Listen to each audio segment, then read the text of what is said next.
Donc je me présente, je suis software engineer, donc je suis ingénieur logiciel et je bosse sur des problématiques de personnalisation à vente privée. Je vais vous en parler aujourd'hui puisque ça peut vous donner des idées. C'est super intéressant de personnaliser plein de trucs. Donc je vais vous montrer ce qu'on a fait chez Vente Privée. Dans un premier temps, je commence par vous présenter un peu ce qu'on fait parce que c'est pas toujours évident.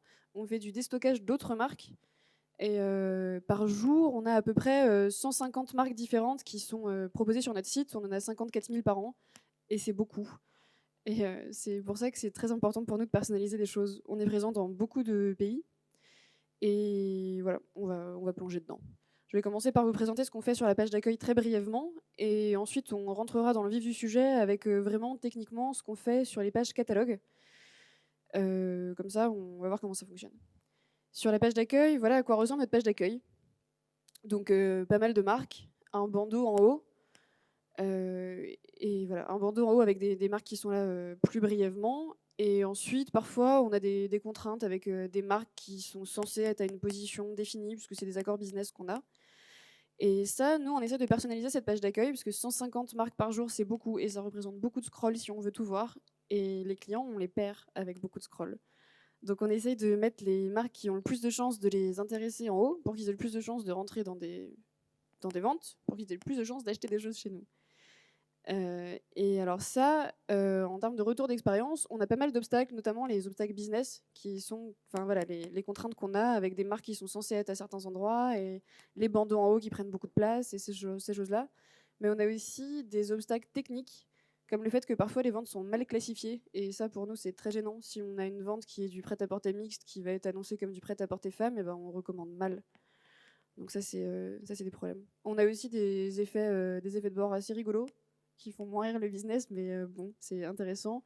Comme le fait que si on se base sur la popularité des choses, et ben les ventes locales, par exemple, parfois on a des ventes qui vont être actives que dans la région de Toulouse, ou des choses comme ça. Ces ventes-là vont en prendre un coup. Et donc ça, c'est des choses à prendre en compte. Après, par contre, sur le côté optimiste, c'est que là, on a constaté avec les A/B tests que la personnalisation, ça avait un énorme impact sur le site.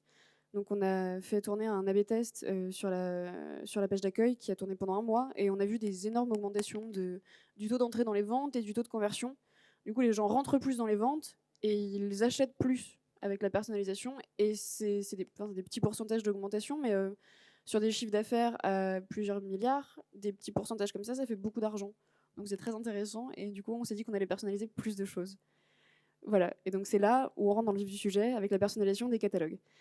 Donc ce qui se passe, ça c'est moi quand je rentre sur une vente, donc ça c'est vraiment une capture d'écran de mon compte sur vente privée, et pourtant j'achète pas mal. On m'amène sur la vente pour les hommes, enfin la catégorie homme de cette vente-là, et concrètement c'est pas du tout la catégorie dans laquelle j'ai le plus de chances d'acheter. Donc si moi je rentre et je vois vite fait juste des chaussures pour les hommes, et ben sûrement je vais ressortir de la vente, ou à part si je suis très motivée, mais c'est pas top. Ce qui serait vraiment chouette, ce serait qu'on mette une section recommandée pour moi, par exemple, avec plein de produits qui ont vachement plus de chances de m'intéresser pour que j'ai plus de chances de les acheter.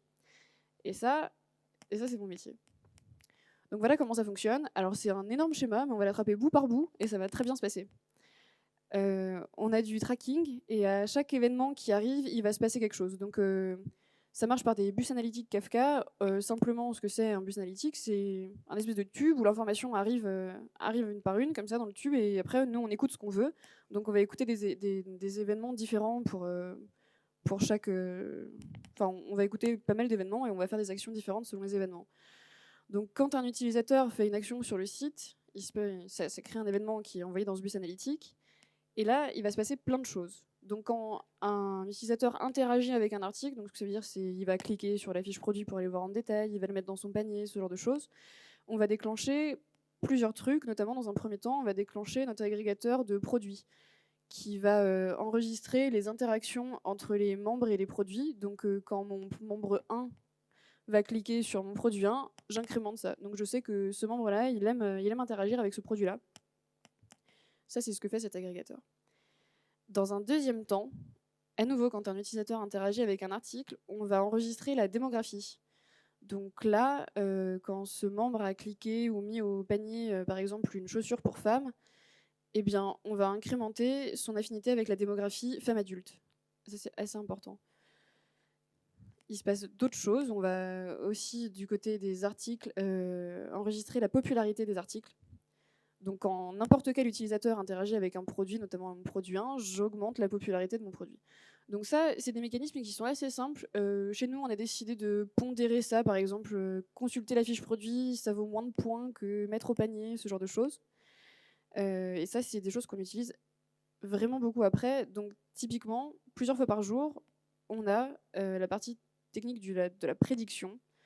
Et ça, c'est la prédiction d'affinité. Donc on a vu, ça c'est la première base qu'on a remplie, les interactions entre les produits et les membres. Donc quand un membre aime interagir avec un produit, là par exemple, on va avoir quelques infos sur le membre 1 et le membre 2, etc. Donc là, on a pas mal d'interactions entre les membres et les produits, mais il nous en manque aussi beaucoup. Et c'est là où nos algorithmes de collaborative filtering, donc c'est la partie data science qui interagit, qui agit à ce moment-là, va nous permettre de compléter les vides. Donc là, ce qui se passe simplement, ça va être, là on a cette matrice en haut de membres produits où il nous manque des choses.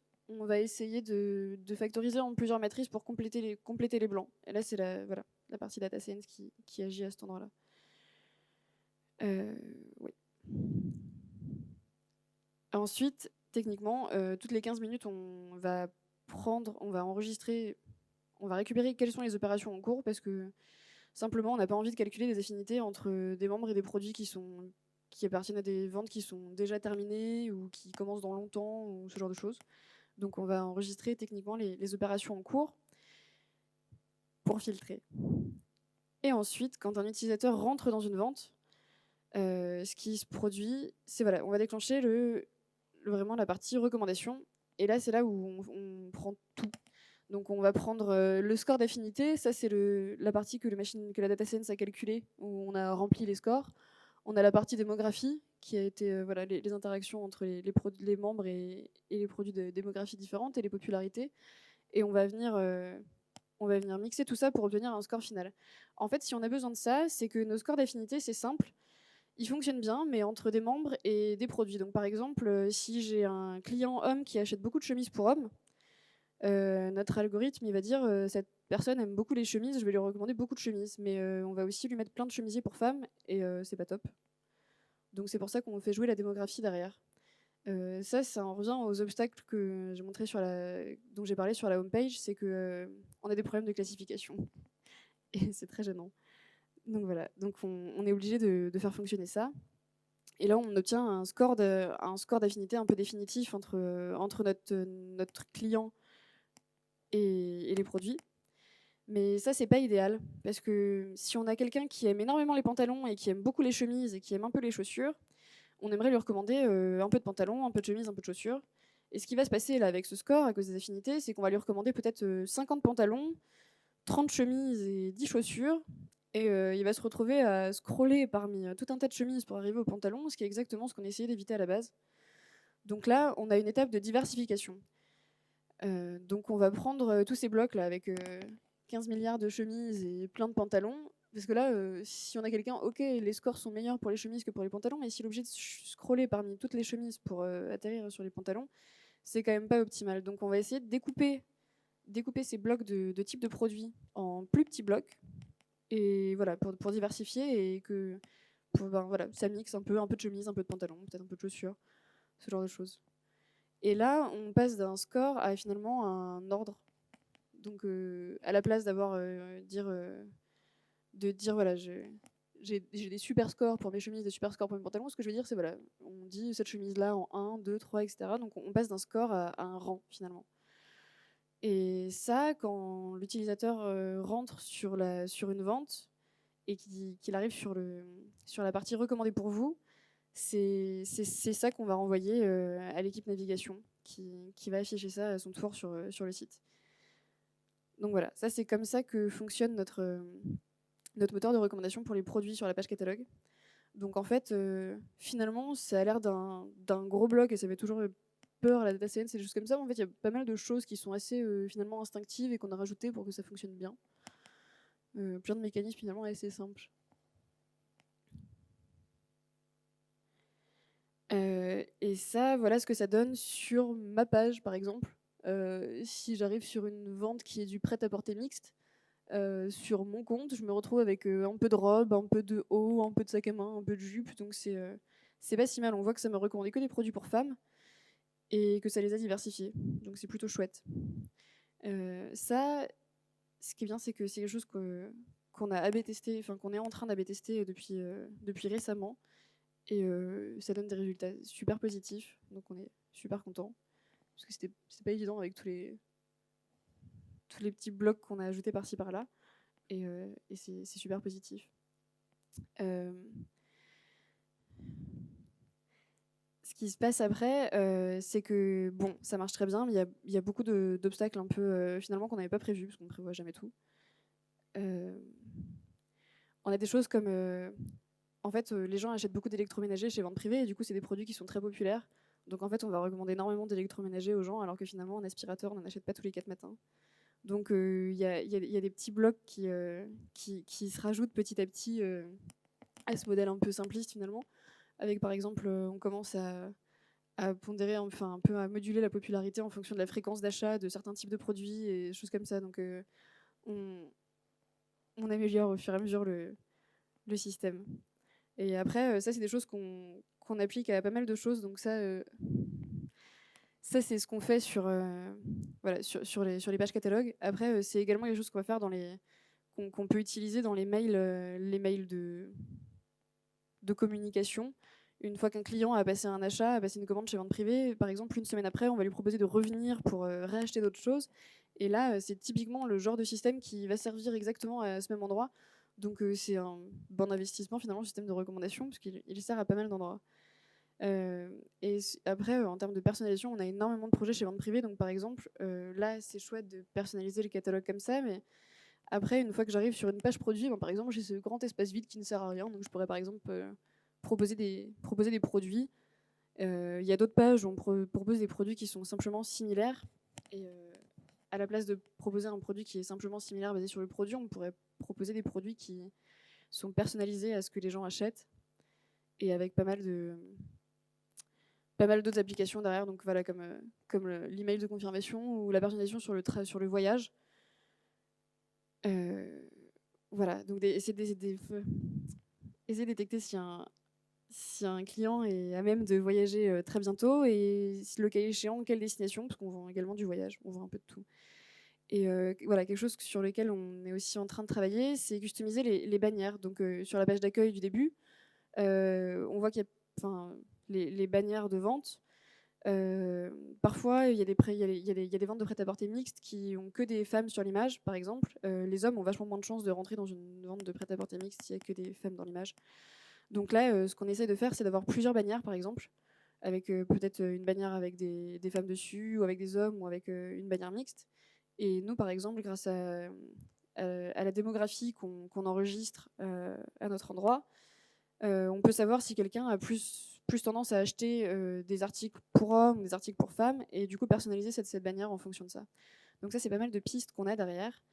Et voilà. Donc ça, c'est si ça peut vous inspirer pour faire des choses chez vous, ou si ça peut vous attiser votre curiosité sur comment ça marche les recommandations chez vente privée. Voilà. Et si vous avez d'autres questions, si vous avez des questions, n'hésitez pas.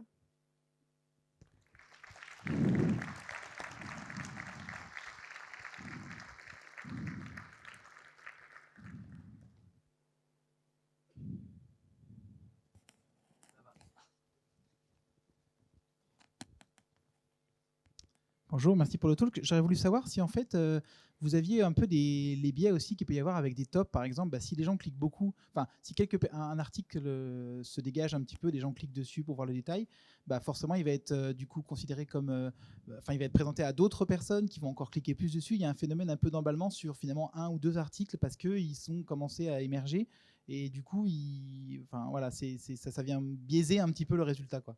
Oui, alors ça c'est typiquement, par exemple l'électroménager, c'est moins des articles précis comme ce dont vous parlez, mais l'électroménager, on a ce problème-là parce que les gens achètent beaucoup plus d'électroménager que le reste sur vente privée, et on a ce genre de biais. Donc là, on essaye de diminuer par la fréquence d'achat. Sur les produits plus spécifiques, on va pas forcément avoir énormément ce problème-là, sur le fait qu'on a des ventes flash, donc nos ventes durent 1 à 2 semaines, donc ça va beaucoup moins biaiser sur des produits spécifiques finalement. Parce que si la popularité est un peu biaisée sur le début, ben, c'est un produit qui va vite disparaître, donc c'est des effets qui sont très temporaires. Je sais pas si-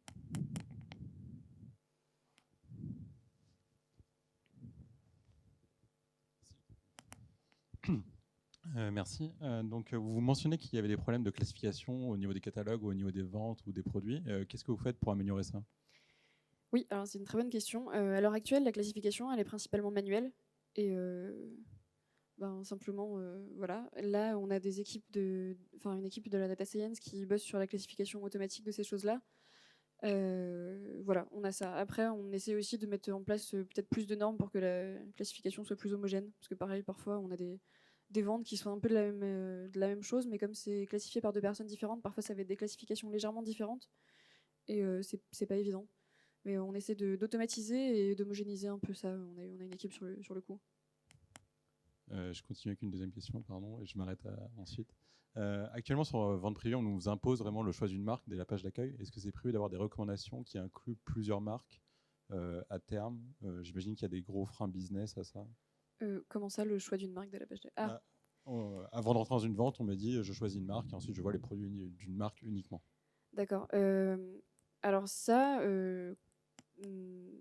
non, je pense que à l'heure actuelle, en termes de recommandations, on n'est pas là. On fonctionne vraiment beaucoup par marque, même en interne, sur la partie logistique, etc. Donc je pense que c'est un peu plus compliqué parce que c'est en fait beaucoup d'autres problèmes derrière si on commence à faire ça. Je pense que l'endroit où par contre c'est susceptible que ça se produise, ça, c'est sur la marketplace parce qu'on a quelque chose qui se développe en parallèle qui est en dehors des ventes flash, c'est la marketplace, donc avec des produits qui sont là de manière permanente. Et là-dessus, c'est vachement plus probable qu'il y ait une personnalisation comme ça qui arrive. Parce que sur la page d'accueil, sur les ventes flash, c'est vraiment, je pense, trop dans l'ADN du truc que ça marche par vente pour qu'on puisse mettre de la reco comme ça. Par contre, c'est comme ça que ça fonctionne sur les emails de relance, entre guillemets, après une commande. On va venir proposer des articles qui ont des chances de plaire au client pour le faire revenir. Et là, c'est pas par vente, c'est vraiment les produits qui ont plus de chances de lui plaire sur le site que toute vente réunie. Donc c'est voilà. Et sur la page d'accueil, je pense que pour des raisons business, ça ne se fera pas.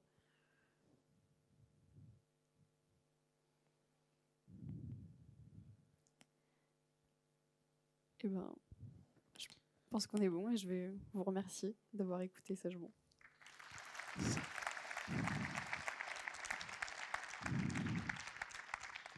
C'est maintenant l'heure du repas. Essayez de vous étaler le plus possible et bonne chasse aux goodies sur les stands. À 13h20.